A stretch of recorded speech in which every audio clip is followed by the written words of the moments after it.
नमस्कार। आरएनए में आप सभी का बहुत बहुत स्वागत है। मैं मनीष कुमार।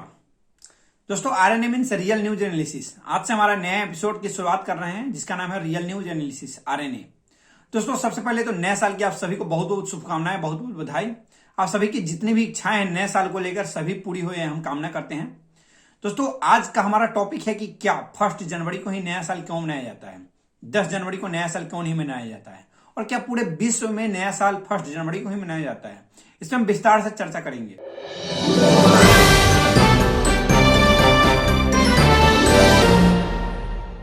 तो सबसे पहले नए साल के बारे में जानने के लिए जो 1 जनवरी है, मतलब किसी भी डेट के बारे में जानने के लिए आपको कैलेंडर में जाना पड़ेगा। और दोस्तों, इसके लिए हमको कैलेंडर के बारे में जानने की जरूरत पड़ेगी। दोस्तों, सबसे पहले जानते हैं कि पूरे विश्व में एक एस्टिमेट के अनुसार अभी लगभग 40 से ज्यादा कैलेंडर इस्तेमाल में हो रहे हैं। उसमें से लगभग 3 ऐसे कैलेंडर है जो कि प्राचीन काल से लेकर अब तक मतलब उपयोग में आए हैं। 3 कैलेंडर के बारे में सबसे पहले हम जानने की कोशिश करते हैं। दोस्तों, हमारा जो पहला कैलेंडर है इसमें है रोमन कैलेंडर, दूसरा कैलेंडर है जूलियन कैलेंडर, तीसरा कैलेंडर है ग्रेगोरियन कैलेंडर। आज हम इस्तेमाल करते हैं ग्रेगोरियन कैलेंडर को। तो सबसे पहले शुरुआत से तीनों कैलेंडर के बारे में जानते हैं, क्योंकि तीनों कैलेंडर एक दूसरे से जुड़े हुए हैं। अब दोस्तों, जानते हैं कि रोमन कैलेंडर कब इसकी उत्पत्ति हुई थी और कहां हुई थी। सबसे पहले रोमन कैलेंडर की उत्पत्ति हुई थी 738 बीसी में, 738 बीसी में रोम में। जो रोम के पहले शासक थे जिनका नाम था रोमुलस, उन्होंने इसकी घोषणा की थी। इसको इंप्लीमेंट उन्होंने ही किया था 738 बीसी में, 738 बीसी में। दोस्तों, इस कैलेंडर में 304 दिन पाए जाते थे। 10 महीने होते थे इसमें, जनवरी फरवरी इसमें नहीं थे। सिर्फ 10 महीने पाए जाते थे, 304 दिन इसमें होते थे। दोस्तों, इस कैलेंडर को मतलब डिफाइन कैसे किया गया था, जो डे था कैसे डिफाइन होता था। इसको लूनर कैलेंडर भी कहा जाता था। क्यों कहा जाता था लूनर कैलेंडर, आइए जानते हैं। लूनर कैलेंडर कहने का तात्पर्य इसलिए था क्योंकि इसका जो दिन था मतलब चंद्रमा के हिसाब से तय होते थे। पहला इसमें 3 शर्तें थी दिन डिसाइड करने थे। पहला का जो शर्त था वैक्सीन क्रेसेंट मून, दूसरा था फर्स्ट क्वार्टर मून, तीसरा था फुल मून। इसका शर्त पहला जो शर्तें थे इसमें थे कि अगर जो चंद्रमा है, अगर वह पहला दिन मतलब किसी मंथ के पहला दिन, वो पता चल जाता था कि मंथ का आज पहला दिन है। अगर वो हाफ से भी हाफ है, उसका जो साइज है कर्व सिकल शेप है, मतलब हाफ से भी हाफ है, जो हाफ होता है उसका हाफ है, तो पता चल जाता था कि आज का जो महीना, जो आज मंथ है, उसकी शुरुआत हो रही है। तो ऐसे पता चल जाता था। दूसरा जो दिन है फर्स्ट क्वार्टर मून, दूसरा जो शर्त है, दूसरे शर्त में कैसे पता चलता था कि आज 7वां दिन है दिन का। अगर कोई 31 दिन का दिन है, आज 7वां दिन अगर होता था तो पूरा जो मून का साइज हाफ हो जाता था। अगर 29 दिन का दिन है तो उसमें जो 5वें दिन मून का साइज जो था हाफ हो जाता था, तो पता चल जाता था कि आज 5वां दिन है। ऐसे डिसाइड होते थे। तीसरा जो शर्त था इसमें फुल मून का, अगर पूरा चंद्रमा दिखाई दे रहा है तो जो भी मंथ है उस मंथ का 15वां दिन अभी चल रहा है। तो ऐसे डिसाइड होते थे कि आज 15वां दिन है, आज 16वां दिन है, ऐसे डिसाइड होते थे। और इसी से वह कैलेंडर बना था। इसी के आधार पर उस कैलेंडर की उत्पत्ति हुई थी। अब दोस्तों आते हैं कि इतना के बाद 715 बीसी में, 715 बीसी में, जो कि रोम के दूसरे शासक थे जिनका नाम था न्यूमा पोम्पियस, उन्होंने क्या किया था कि 2 मंथ को इसमें ऐड कर दिया। 2 मंथ को इसमें ऐड कर दिया, लेकिन उस समय भी विंटर जो थे ऐड नहीं थी। विंटर को ऐड करने के लिए, विंटर कोई मंथ में थे ही नहीं, इसलिए उन्होंने ऐड करने के लिए 2 मंथ को ऐड कर दिया, जिसका नाम था लेनुडियस एंड फेब्रिडियस। जनवरी और फरवरी नाम नहीं था, लेनुडियस एंड फरवरियस इसका नाम था।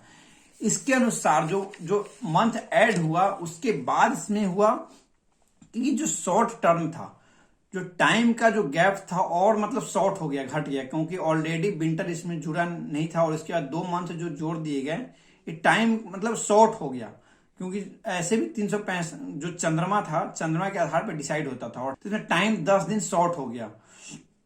इसके बाद 45 बीसी में जूलियन कैलेंडर आया। जूलियन सीजर के साथ, जूलियन सीजर ने एक एस्ट्रोनोमर के साथ मिलकर एक जूलियन कैलेंडर की स्थापना की। जूलियन कैलेंडर 45 बीसी में लाया गया, जो कि रिप्लेस करता है किसको, जो पहले आया था रोमन कैलेंडर, उसको रिप्लेस करता है 45 बीसी में। इसको रिप्लेस कर देता है पूरी तरह। इस कैलेंडर को पहला पूरे विश्व का मतलब पूरे धरती का पहला सोलर कैलेंडर कहा जाता है, क्योंकि यह जो कैलेंडर था यह पूरा मतलब सूर्य के आकार प्रकार स्थिति पे डिपेंड करता था। कैसे उसके, क्योंकि सूर्य पे इसलिए डिपेंड करता था क्योंकि सूर्य के चारों ओर जो धरती है चक्कर लगाती है 365 दिन, वो भी 365 दिन पूरा नहीं होता है। कैसे? Tropical year equal to 365 days 5 hour 48 days 45 second, मतलब 365 दिन 5 घंटा 48 मिनट 45 सेकेंड होते थे, इसलिए 365.24219 डेज इसमें होते थे। इसलिए मतलब 0.24219 को विस्तार कर हटाने के लिए, अगर 0.24 तो कोई दिन में तो हम लगा नहीं सकते हैं, इसलिए इन्होंने एक कैलकुलेशन निकाला जूलियस सीजर ने और जो एस्ट्रोनॉमर थे उन्होंने मिलके कि हम एक लीप ईयर को जोड़ते हैं, जो कि लीप ईयर 4 साल में एक बार आएगा और एक दिन उसमें जुड़ जाएगा, तो ऐसे टाइम का जो टाइम का जो कॉम्बिनेशन है मतलब फिट हो जाएगा।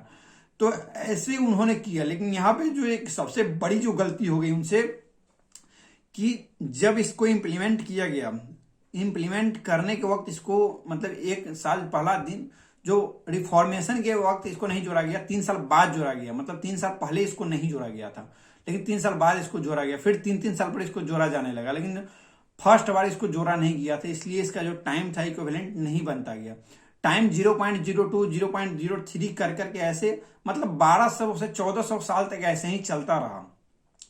उसके बाद लगभग 15 सेंचुरी में, मतलब 15 सेंचुरी तक ऐसे ही चलता रहा और टाइम शॉर्ट हो गया, मतलब टाइम बढ़ गया। इस वक्त टाइम शॉर्ट नहीं हुआ, पिछले वाले में टाइम शॉर्ट हो गया था, लेकिन इस बार क्या हुआ दोस्तों कि टाइम बढ़ गया, 10 दिन ज्यादा हो गया, क्योंकि ऑलरेडी यहां पे उन्होंने क्या किया था कि एक एक दिन 3-3 साल पे जोड़ते गए, लेकिन उनको 4-4 साल पे जोड़ना था और 3-3 साल पे उन्होंने जोड़ते गए। अब यह कैसे पता चला, इस बात की जानकारी मिली क्योंकि जो खगोलीय वैज्ञानिक थे पहले समय का पता लगाने के लिए या ऑब्जर्व करने के लिए एक जो वहां का विंटर का एक इवेंट होता था वो मनाते थे, winter solstice event and vernal equivalence event, vernal equinox event, आपको स्क्रीन पे दिख रहा होगा।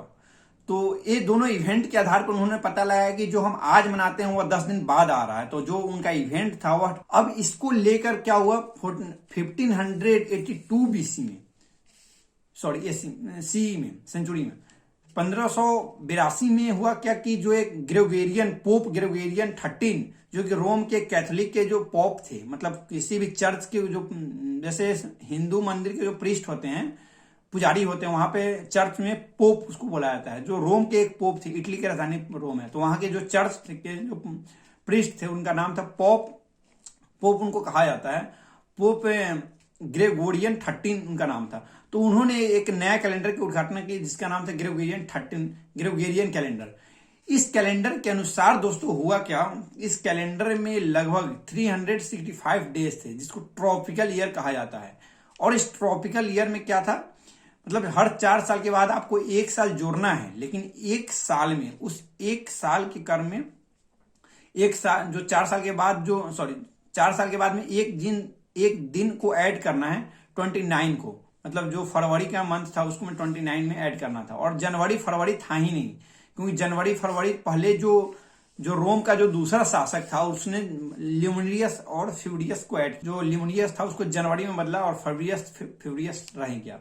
तो जो पहला को जनवरी में इसलिए बदला, इसके कारण भी लॉजिक है, क्योंकि जो जोनास वहां के रोम में एक मिथ है, एक बिलीफ है, मतलब एक माना जाता है, इसी बहुत सारे जो हिस्टोरियन इस चीज को मानते हैं, बहुत सारे हिस्टोरियन इस चीज को नकारते भी हैं, क्योंकि एक मिथ के अनुसार या बिलीफ के अनुसार कहा जाता है कि जो जोनास वहां के एक भगवान है, जो कि मतलब किसी चीज का उदय का, किसी चीज का प्रारंभ होता है तो उसकी पूजा लोग करते हैं, इसलिए यहाँ पे उनके नाम से जनवरी रखा गया, जोनास के नाम से जनवरी रखा गया। और इस दिन से मतलब 1 जनवरी को ही नया साल की शुरुआत हुई और 1 जनवरी को ही मनाया जाता है।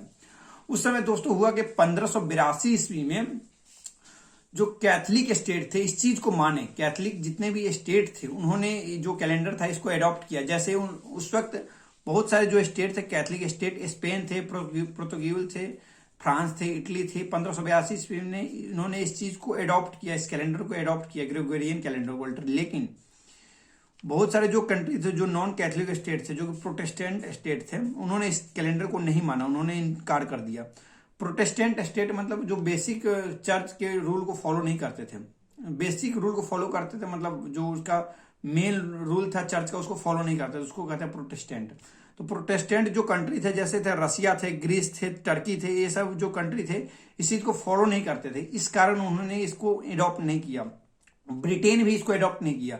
सबसे बड़ा बदलाव होता है 1782 में, जब 1752 में 1752 ईस्वी में ब्रिटेन अपने पार्लियामेंट में एक लॉ पास करता है और उस लॉ के अनुसार इस कैलेंडर को अपनाता है। इसके बाद जितने भी ब्रिटेन के अंदर, यूएसए उस वक्त ब्रिटेन के अंदर ही था और ब्रिटेन के अंदर यूएसए भी था, तो ब्रिटेन फिर वहां भी अप्लाई हो जाता है। ब्रिटेन के अंदर बहुत सारे जो स्टेट थे, कनाडा भी उसके अंदर था, इसलिए वहां भी अप्लाई होता है। जितने ब्रिटेन की कॉलोनी थे वहां भी इसको 1782 में अपना लिया जाता है। लेकिन 1900 ईस्वी तक बहुत सारे जो ऑर्थोडॉक्स जो कंट्रीज हैं, रसिया हो गए, तो ये सब कंट्री अपनाए ही नहीं, मतलब 19वीं सदी में आके इस कैलेंडर को अपनाया। वहां तक इन्होंने जूलियन कैलेंडर को ही लेके चल रहे थे, क्योंकि इनका जो चर्च था, मतलब उनका चर्च भी कुछ हद तक अलग ही था। वो मतलब कैथोलिक चर्च में बिलीव नहीं करते थे, इसलिए उनका बिलीव कैथोलिक चर्च में नहीं था, प्रोटेस्टेंट थे वो। दोस्तों अब आते हैं, सबसे इंटरेस्टिंग चीज इसमें जो घटी थी वो सबसे बड़ी एक घटना थी कि जो ग्रेगोरियन कैलेंडर में 10 दिन को हटा ही दिया गया था। मतलब 10 दिन जो राजा था, चर्च के जो पॉप थे, उन्होंने अनाउंस किया कि 10 दिन है। अगर कोई व्यक्ति 4 अक्टूबर 1582 ईस्वी में सोता है तो सिर्फ 15 अक्टूबर को जगेगा। मतलब 10 दिन बीच में से गायब ही कर दिए गए थे, 10 दिन हटा दिए गए, क्योंकि 10 दिन ज्यादा हो रहे थे, इसलिए 10 दिन इसमें से हटा दिए गए थे, कैलेंडर से हटा ही दिए गए थे। और जो लोग मतलब 1782 ईस्वी में अगर जो ब्रिटेन था वो लॉ पास किया था, तो इसलिए उसको 13 दिन इसमें जोड़ना पड़ा था, 13 डेज उसको ऐड करना पड़ा था इस टाइम को मैनेज करने के लिए। और जो पहले जो स्पेन था और जो पुर्तगाल था, ये सब कंट्रीज को पहले अडॉप्ट कर लिया गया था, इसलिए इसको 11 मतलब 10 दिन ही अडॉप्ट करना, 10 दिन ही ऐड करना, जो दिन था उसको हटाना पड़ा था अपने कैलेंडर में से। लेकिन जो बाद में ब्रिटेन की जितने कॉलोनीज थे और ब्रिटेन को इसमें से 13 दिन हटाने पड़े थे कैलेंडर में से, तो बाद में जाके 1700 बीसी में 1752 में जो ब्रिटेन लॉ पास किया, उसके बाद उसको 13 दिन हटाने पड़े थे अपने कैलेंडर से। सबसे इंटरेस्टिंग फैक्ट यही है कि 10 दिन कैलेंडर से हटा दिए गए थे। नमस्कार, धन्यवाद, थैंक यू सो मच। मिलते हैं अगले वीडियो में। अगर कोई सवाल हो आपका तो प्लीज कमेंट बॉक्स में कमेंट करें।